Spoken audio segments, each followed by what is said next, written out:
Today I'm speaking to Harvey Mackay, founder and chairman of Mackay Mitchell Envelope Company and New York Times best-selling author. His most recent book, The Mackay MBA of Selling in the Real World, teaches Harvey's lifelong lessons and the techniques necessary to master sales. Thanks for speaking with me today, Harvey. Well, thank you. I've been looking forward to this. I really appreciate it, Mila. Great, thank you. So Harvey, how has the selling climate changed since you wrote Swim with the Sharks Without Being Eaten Alive? Well, I would say the concepts and philosophies to be successful have not changed in the last 50 years, maybe not even the last 100 years. However, the way we receive our information, of course, has dramatically changed. I can remember Swim with the Sharks time. I'd have to go to the library, and I'd have to thumb through the annual reports, look up customers, do research, R&D before I made a call on a customer. I used to always prepare to win. You know, that's boring. That should be actually the title of the 6 books I've written, Prepare to Win. But people aren't interested in that. You have to have a fanatical attention to detail. You have to look up, make sure there's no such thing as a cold call. So therefore, it's dramatically changed in that way. Today, the customer is way more knowledgeable, way more intelligent, way more sophisticated, and he or she wants more for less. So therefore, again, you have to do your homework. Now, I can remember I'm in Minneapolis right this minute where my business is, and we're the home of Honeywell and computers, Cray Research, Control Data Corporation, biggest computers in the world. You couldn't fit them into my living room, you know, when they were first invented. And here, 2 feet away is my iPhone, and I've got more power in the palm of my hand than these computers had, you know, years ago.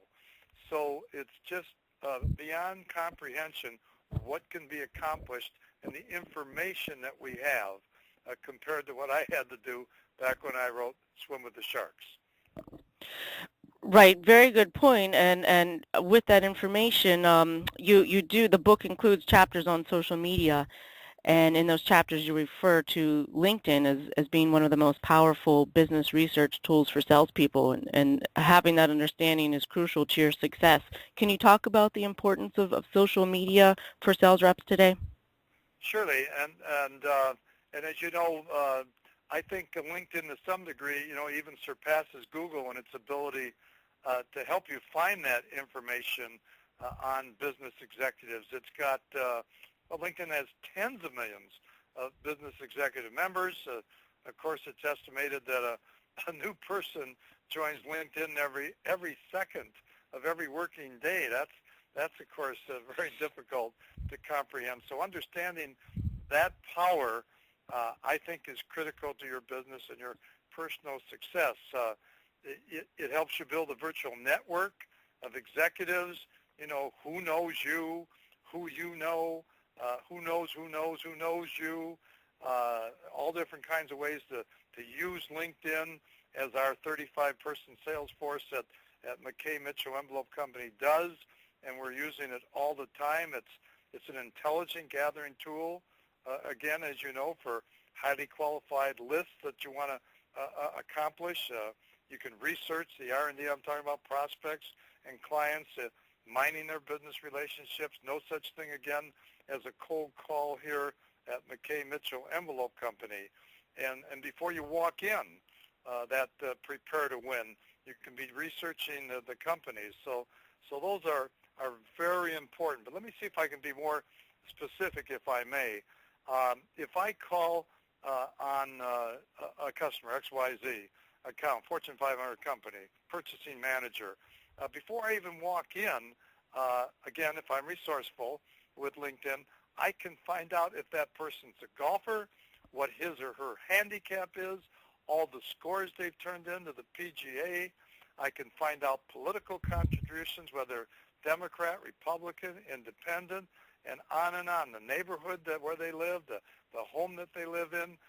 And you see, I believe knowledge does not become power until it's used. Ideas without action are worthless. So therefore, it's ethical, It's legal, it's moral, it's out there, on the internet. So therefore, why not take advantage of that, what I call superior information? That makes sense.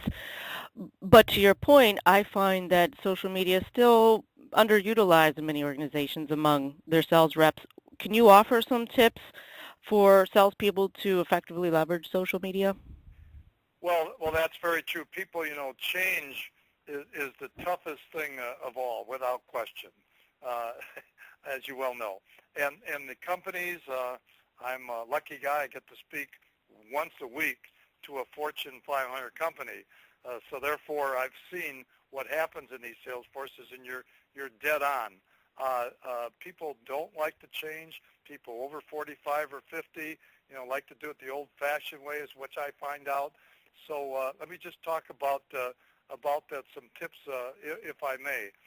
I invented, and I'm proud, I guess, to say it sounds self-serving, but when I wrote "Swim with the Sharks Without Being Eaten Alive," the major reason why it sold 5 million copies in 80 countries and 44 languages is I came up with the Mackay 66 question customer profile.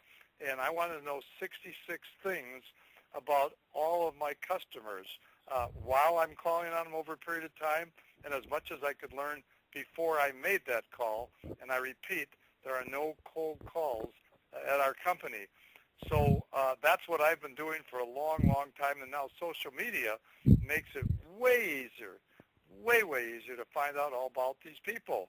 And so if you're on Facebook, which a lot of people are, as you know, if you're tweeting, doesn't matter. The retweets, of course, are powerful for tips that you can use. A blog is important. Again, the LinkedIn, all those things, you have to come into the 21st century, and you have to be knowledgeable. And if you're not knowledgeable, and of course the book emphasizes very strongly, I have, it's a little, not embarrassing, but I have about 12 different coaches, believe it or not. I've got a speech coach, I got a foreign language coach, I got a writing coach, an idea coach, a marathon coach. I have coaches for everything. And you can go out there and get a social media coach if you want to learn in order to take advantage again. So those are some of the things you can do. You don't have to, there's no such word as can't.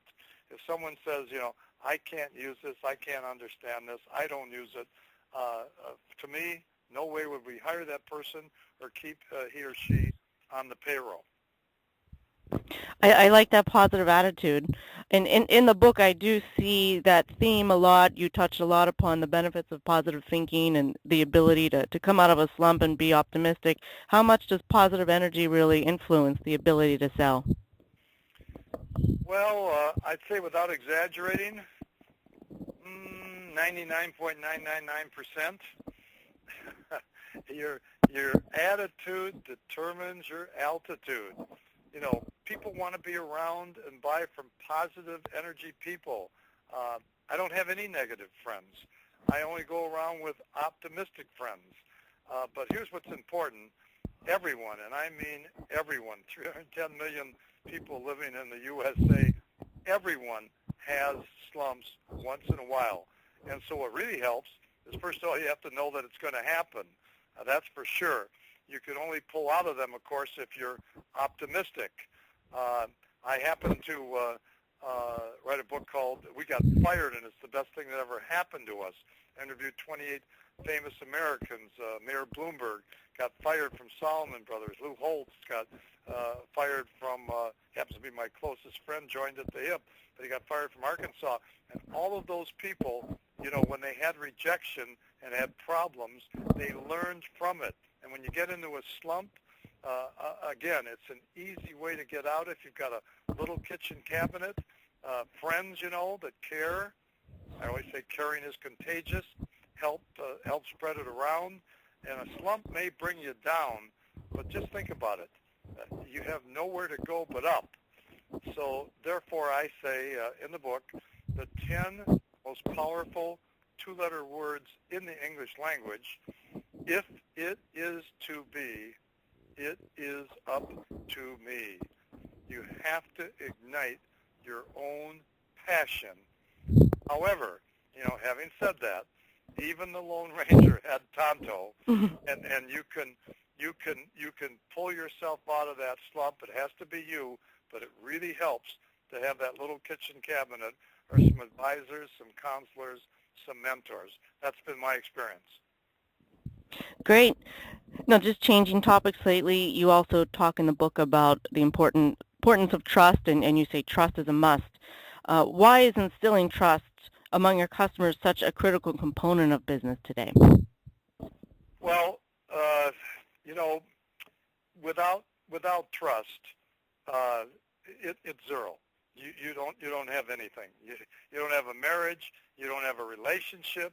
You don't have friendship. You can't have a customer-client relationship. Our 35 people, we go on 3,000 accounts, 15 foreign countries included.